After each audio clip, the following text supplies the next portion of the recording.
understand by being determined to chase something, by being committed to it. And what commitment is staying true to what you said you were going to do long after the mood that you have set it in has left. You see, people think commitment is saying, yes, I'll do it on the days when they feel good. Leeds went through Sacramento, participating in a swim, bike ride, and then a run. More than 3,000 athletes from 53 countries are here in the capital city tonight. This will be the best Ironman in the country pretty soon. About 3,000 registered athletes from 54 countries and 49 U.S. states converged on the capital city. Narcolepsy is a disease that is characterized by your brain's absence of a chemical called hypocretin, which is in charge of essentially controlling sleep-wake cycles.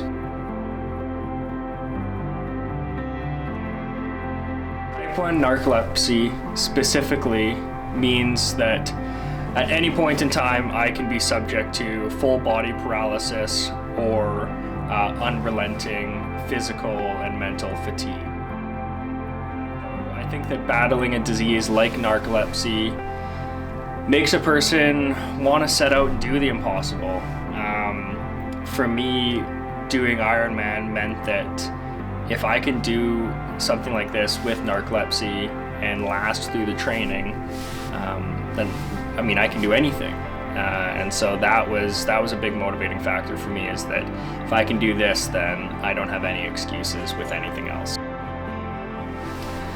Training for Ironman, specifically a full Ironman with type 1 narcolepsy, isn't just physically demanding, but it also takes a toll mentally on a person. It's challenging because you're constantly fighting sleep attacks, but you're also constantly fighting that full body paralysis where your body wants to just freeze up uncontrollably. Each day did bring its own challenges.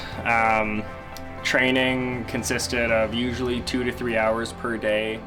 I would get home from work, I would nap for an hour, and then I would go off and do my training, and I would come home, eat, and I would sleep. And this was 6 days a week. So for 15 months, that's what my life was. And over the course of time, this took a huge toll on me and became extremely difficult. But it honestly just added to the excitement of finishing the race and the intensity of what that actually meant. Honestly, doing an Ironman in and of itself without narcolepsy requires an incredible amount of support from your family and friends. Even more so with narcolepsy.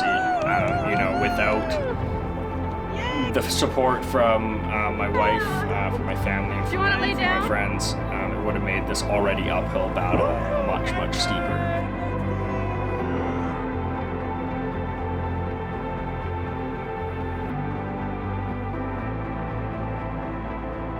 Made it to Sacramento, so getting geared up, waiting for my ride from Martin, and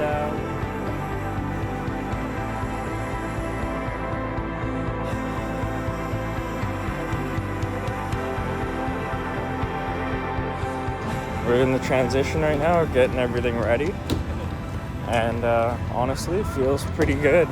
I'm not too anxious. I've got this thing in the bag. Thing I'm worried about is probably just drowning in the water. So yeah, race day comes around, and it was terrifying getting into the water. About 8 months prior, I had a near drowning experience in the pool from one of those full body paralysis episodes. So yeah, I get out of the swim. I'm pretty excited at this point. I've completed the most terrifying, in my mind, part of the race. The bike course is a 180-kilometer two-loop course. And about 15-ish minutes into the bike ride, I actually fall asleep on the bike. And I crash into a ditch where my leg got all scraped up, the side of my body got all scraped up, but luckily, my bike was completely fine. And so I brushed the dirt off and I kept going. And so now, last leg of the race, 42.2 kilometer run, a full marathon. You got this! I didn't expect it to be as hard as it was. My legs were completely shot going into the run.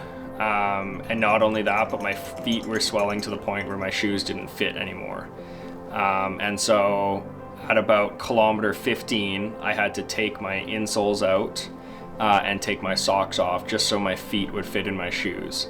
You've put so much work in and 15 months of training that there's no way you're gonna let something like that. I mean, my Achilles tendon would have had to have snapped for me to have given in. And even at that point, I don't know if I would have given in. I would have crawled until I couldn't.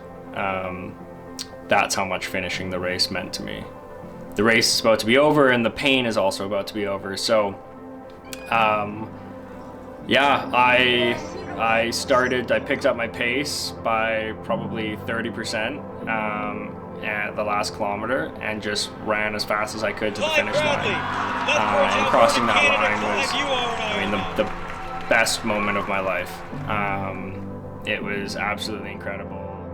Yeah, training for IronMan with type 1 narcolepsy, doing IronMan with type 1 narcolepsy was the most difficult thing I've ever done in my life.